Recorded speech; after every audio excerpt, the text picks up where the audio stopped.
Hi friends, welcome to our channel. అందరూ ఎలా ఉన్నారు? ఆ షిరిడీ సాయినాథుని దయ వల్ల అందరూ ఆయురారోగ్య ఐశ్వర్యాలతో సుఖశాంతులతో ఉండాలని మనస్ఫూర్తిగా కోరుకుంటున్నాను.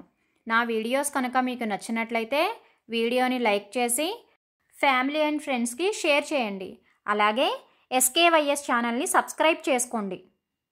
ఆ సాయినాథుని శ్రీ సాయినాథ సచ్చరిత్ర గ్రంథంలోని పారాయణను మనం చేసుకున్నట్లయితే మన కోరికలు నెరవేరడంతో పాటు బాబా అనుగ్రహం తప్పక ఉంటుంది.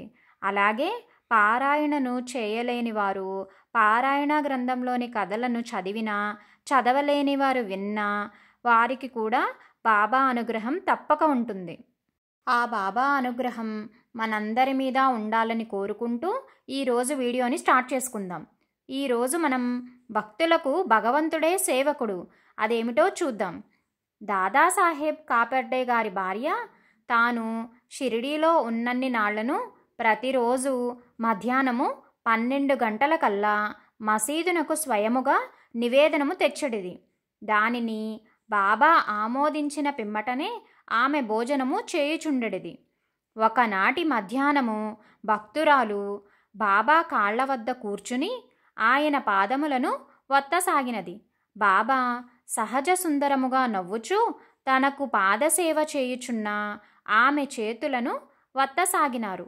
ఈ అపూర్వ దృశ్యమును చూచి అచటి వారందరూ అచ్చెరువందుచుండగా, శ్యామ బాగున్నది, చాలా బాగున్నది, భక్తురాలును భగవంతుడును ఒకరినొకరు సేవించుకొనుట మహాబాగుగా ఉన్నని ప్రశంసించినాడు.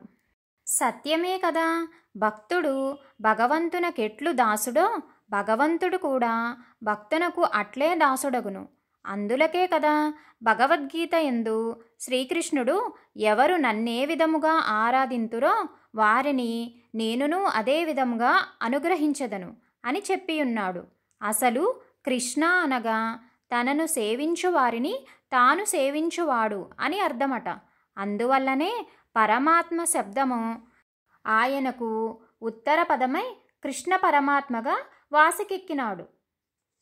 అలనాడు తన పాదముల నొత్తు శ్రీమతి కాపర్డే చేతుల నొత్తునటులే సర్వం సహా యజమాని అయ్యను.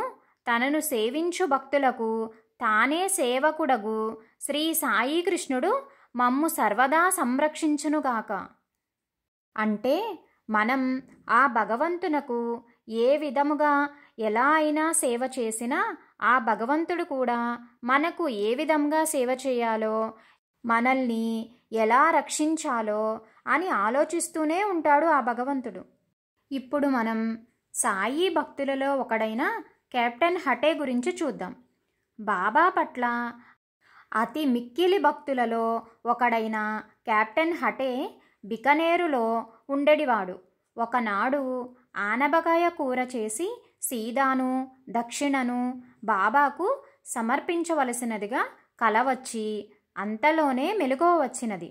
స్వప్నమునందు బాబాకు అర్పించవలసిన వాటిని ప్రత్యక్షముగా నందింపనుంచే హటే తన మిత్రునకొక 12 రూపాయలు మనీ ఆర్డర్ చేసి అందులో 2 రూపాయలు సీదా చేయు వస్తువులను ఆనబకాయ అనుకొని కూర చేయుమని 10 రూపాయలు బాబాకు దక్షిణ సమర్పించమని వ్రాసెను. ఆ స్నేహితుడట్లే సీదాను చేసి మసీదునకు తీసుకొని పోగా ఆ పూట దాని కొరకే వేచి ఉన్న బాబా ఆనబకాయ సీదానే తినినారు. మిత్రుడి సంగతి ఉత్తరము ద్వారా తెలియపరచగా హటే ఆనందించెను. అలాగే పావనము చేసిన రూపాయి ఏమిటో చూద్దాం. మరి ఒకసారి హటేకు బాబాచే పావనమునర్చబడిన రూపాయిని తన ఇంట ఉంచుకొనవలననిపించెను. షిరిడీకి పోవచ్చున్న ఒక మిత్రుని ద్వారా 1 రూపాయిని పంపెను. ఆ మిత్రుడు షిరిడీలో సాయిని దర్శించి తన దక్షిణను సమర్పించగా బాబా దానిని జేబులో వేసుకొనినారు. పిదప హటే ఇచ్చిన రూపాయినియ్యగా దానివైపు బాగుగా చూచి కుడిచేతి బొటన వ్రేలుతో పైకి ఎగురవైచి ఆడి ఆగంతకుని వైపు చూచుచూ దీని యజమానికి ఊదీ ప్రసాదముతో కలిపి ఇచ్చివేయుము. నాకేమీయూనూ అక్కరలేదు. అతనిని శాంతముగాను సంతోషముగాను ఉండమని చెప్పుము అని చెప్పి పంపివైచినారు. ఈ వార్త విని బాబాచే పావనమునర్చబడిన ఆ రూపాయిని పొంది హఠే ఎంతయో సంతోషించెను. అతని కోరిక నెరవేరును.